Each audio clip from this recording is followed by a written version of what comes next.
All right, Andrew, are you going to sweep us along this tide of techno-optimism? Thanks very much. Well, wow, how do you follow that? Thanks everyone to coming when there's always so many concurrently interesting, fascinating panels which go on at Battle of Ideas.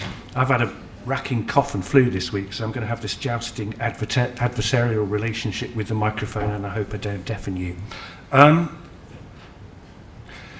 Is it possible to enjoy a story too much? I had this thought when the Hezbollah pager attack took place, and I was admiring this on so many levels. The sophistication of it, the social engineering, the pinpointing. But essentially each of these were targeting a human vulnerability, a vanity, and very often I think what Mossad did brilliantly was they bet that the users would not interrogate the technology that was in front of them. And I've got so I took a great guilty pleasure from that. I'm sorry, I'm a very bad person to admit it. But I've enjoyed AI, writing about AI enormously. And I think over almost 70 years, artificial intelligence has given us the same kind of insight, a lesson into human gullibility and vulnerability. I just want to say one or two things about productivity, one of which I think is very rarely mentioned, but is critical if we all want to understand how generative AI is going to affect the workplace. To me, there's no puzzle with productivity. It's exactly, in the UK, it looks exactly what we would expect it to look at in a country with a large number of poor people, which has shifted the economy from high value in industrial and manufacturing to services. Poland already feels much richer than the UK. It has 33% of its economy is manufacturing. Singapore is often cited as an example. It is a very interesting example. 20% is manufacturing. Britain's now down to 10%.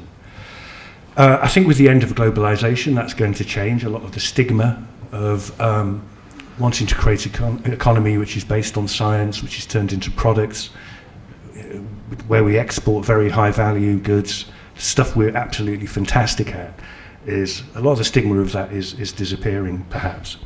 Second point about productivity is that it's slightly skewed because economists like to talk about what they can measure, and productivity is, one of the simplest sums that you can measure. I was speaking to a former World Bank economist who's musing on this himself, how remote the profession had become from reality, and he said, well, economists, once they have a data set, they're just really happy. They just go off and interrogate the data set. But there's one thing that's been a huge change in the organisations over 25 years. Nobody takes the trouble to measure. And that's the fact that a lot of people are in work, but not actually working. There's been two fantastic books on this in the last 25 years.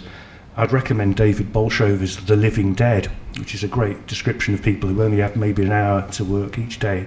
And we are talking the managerial white-collar middle class here. There aren't any working class jobs left where you can loaf around and nobody notices or fines you for it. So since 1997, the amount of jobs with the word manager in them have quadrupled. We have 400,000 people working in HR. That's only slightly less than work in agriculture.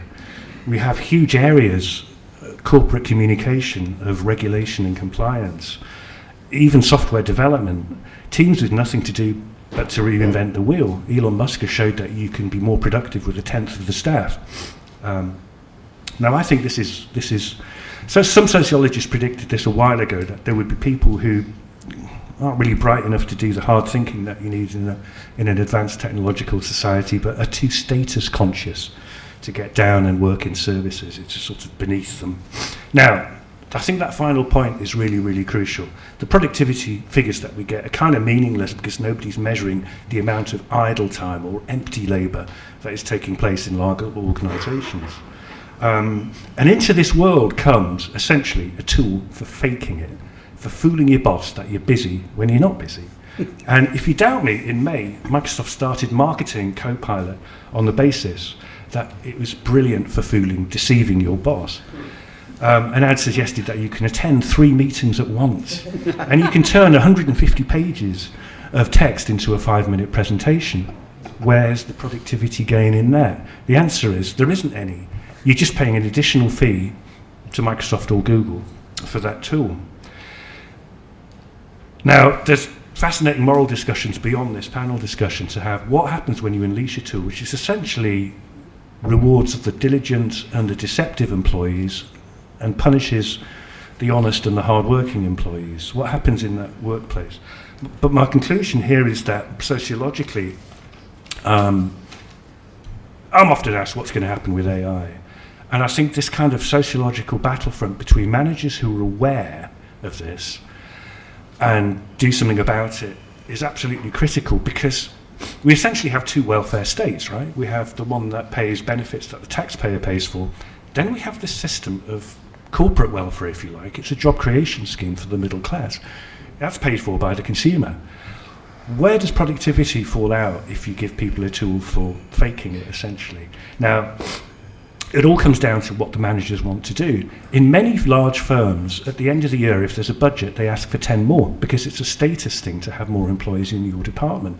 Managers who run those kinds of places don't really care that their staff are not productive. Again, generative AI doing this or that doesn't really matter. That is the big picture. I just want to finish with a quote that Mark Benioff said a couple of years ago. I mean, I don't think there's any doubt now that the bubble is bursting. It's a case of how much splatter we're covered with as it bursts. There's no competitive moat for the products. There's no business model for it. I mean, I'd love it. I kind of have it myself, running in the background. And it does sort of tickle me that every time I produce silly picture on Twitter, like the lights flicker down the eastern seaboard of the United States as the lights go out. There's no business model. It's nice, but most of it is going to be shaken out. And is it going to take down the economy? Most of the rise in equities is entirely down to AI. Once the commercial realities which are now being seen come in, how much does it affect the rest of the system? But Mark Benioff, the CEO of Salesforce, said on Thursday, it's in a tweet, he said, well, the co-pilot trials have come in now, and this is what I've been hearing all year. It's spilling data everywhere. There's absolutely no... Just if I've got 20 seconds, I'll find the quote because it's so good. Mark Benioff, it's disappointing. It doesn't work. It doesn't deliver any level of accuracy. This is not an academic study, by the way. This is what we're all being told. Spilling data everywhere, and customers are left to clean up the mess. And then they're told to build their own LLMs. Yeah, I'm finding that a lot. There's a huge fallout from this. It's not the AI that we were promised. Once we start go down from abstract discussions of what AI could do down to what the one in front of us actually does do, I think we hit with an enormous reality check. And I haven't even begun to mention the externalities of open information systems on the web being poisoned, the cleanup costs, and so on. So I hope I'm not a pessimist, but a realist when it comes to technologies that deceive us. Thanks. Thank you very much, Andrew.